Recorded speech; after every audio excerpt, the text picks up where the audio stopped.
হাসিনার বিরুদ্ধে অভিযোগ, যা বলল যুক্তরাষ্ট্র। মার্কিন পররাষ্ট্র দপ্তরের ব্রিফিংয়ে বিডিআর হত্যাকাণ্ডে শেখ হাসিনার বিরুদ্ধে অভিযোগ নিয়ে প্রতিক্রিয়া জানিয়েছে মার্কিন পররাষ্ট্র দপ্তর। স্থানীয় সময় বৃহস্পতিবার মার্কিন পররাষ্ট্র দপ্তরের ব্রিফিংয়ে এ বিষয়ে জানতে চাওয়া হয়। ব্রিফিংয়ে এক সাংবাদিক প্রশ্ন করেন, ঢাকার পিলখানা বিডিআর হত্যাকাণ্ডে সংশ্লিষ্টতায় বাংলাদেশের সাবেক প্রধানমন্ত্রী শেখ হাসিনা সহ ৫৭ জনের বিরুদ্ধে আন্তর্জাতিক অপরাধ ট্রাইব্যুনালে অভিযোগ দায়ের করেছেন নিহত সেনা কর্মকর্তাদের পরিবারের সদস্যরা। গতকাল অ্যাডভোকেট উদয় তাসমির মাধ্যমে সেনা কর্মকর্তাদের পরিবারের সদস্যরা এ অভিযোগ দায়ের করেছেন। শেখ হাসিনার বিরুদ্ধে বিডিআর হত্যাকাণ্ডের মামলা নিয়ে আপনার মন্তব্য কি?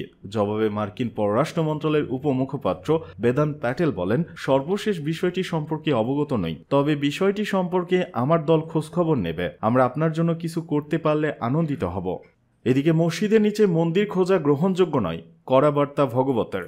ভারতের নতুন ট্রেন্ড শুরু হয়েছে। দেশের নানা প্রান্তে বিভিন্ন মসজিদের সমীক্ষার দাবি তুলে আদালতের দ্বারস্থ হচ্ছে ছোট বড় নানা আকারের হিন্দুপন্থী সংগঠন কিংবা কোনো হিন্দু নেতা বা ব্যক্তি। উদ্দেশ্য একটাই, সেই মসজিদের কোনো স্থানে কোনো যুগে মন্দির ছিল কিনা সেটা যাচাই করে দেখা। এর জেরে সম্প্রতি দেশের নানা প্রান্তে অশান্তি, সাম্প্রদায়িক হিংসা পর্যন্ত ছড়িয়েছে। বৃহস্পতিবার এ বিষয়টি নিয়ে এবার মুখ খুললেন হিন্দুত্ববাদী সংগঠন রাষ্ট্রীয় স্বয়ংসেবক সংঘের প্রধান মোহন ভাগবত। তিনি স্পষ্ট করে দিয়েছেন, এ ধরনের ঘটনা একেবারেই গ্রহণযোগ্য নয়। মহারাষ্ট্রের পুনেতে আয়োজিত বিশ্বগুরু ভারত কর্মসূচির মঞ্চে ভাষণ দেওয়ার সময় এ মন্তব্য করেন তিনি। ভগবত বলেন, ইদানিং কিছু হিন্দু নেতা দেশের নানা প্রান্তে অযোধ্যার রাম মন্দিরের মতো ডিসপিউট তুলে ধরার চেষ্টা করছেন। এটা গ্রহণযোগ্য নয় একেবারেই। তিনি বলেন, ভারত একটি ধর্ম নিরপেক্ষ দেশ। ভারতের সেই নজির গড়ে তোলা উচিত, যেখানে বিভিন্ন ধর্মে বিশ্বাসী ও সম্প্রদায়ের মানুষ একসঙ্গে পাশাপাশি সহাবস্থান করতে পারে। উল্লেখ্য, সম্প্রতি কট্টর হিন্দুত্ববাদীদের একাংশের পক্ষ থেকে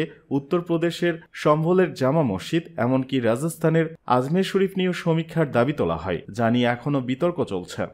আল্লাহ ছাড়া কারোর সামনে মাথা নত করা যায় না, জানালেন কলকাতার মেয়র ফিরহাদ। আমি বিশ্বাস করি আল্লাহ ছাড়া কারোর সামনে মাথা নত করা যায় না। কর্মটাই হলো আমার জীবন, আর সেটা করাচ্ছেন আল্লাহ তাআলা। তিনি থাকতে আমার কোনো ক্ষতি হবে না। তবে এভাবে হিন্দু বন্ধুদের বিভ্রান্ত করা হচ্ছে, এমন মন্তব্য করেছেন পশ্চিমবঙ্গের রাজধানী কলকাতার মেয়র এবং ক্ষমতাসীন তৃণমূল কংগ্রেস নেতা ফিরহাদ হাকিম। কয়েকদিন আগেই কলকাতার মেয়র তথা রাজ্যের পুরমন্ত্রী এক অনুষ্ঠানে গিয়ে বলেছিলেন, আমরা সংখ্যালঘুরা একদিন সংখ্যাগুরুর থেকেও সংখ্যাগুরু হব। তার ওই মন্তব্য নিয়ে সমালোচনা শুরু হয়েছিল।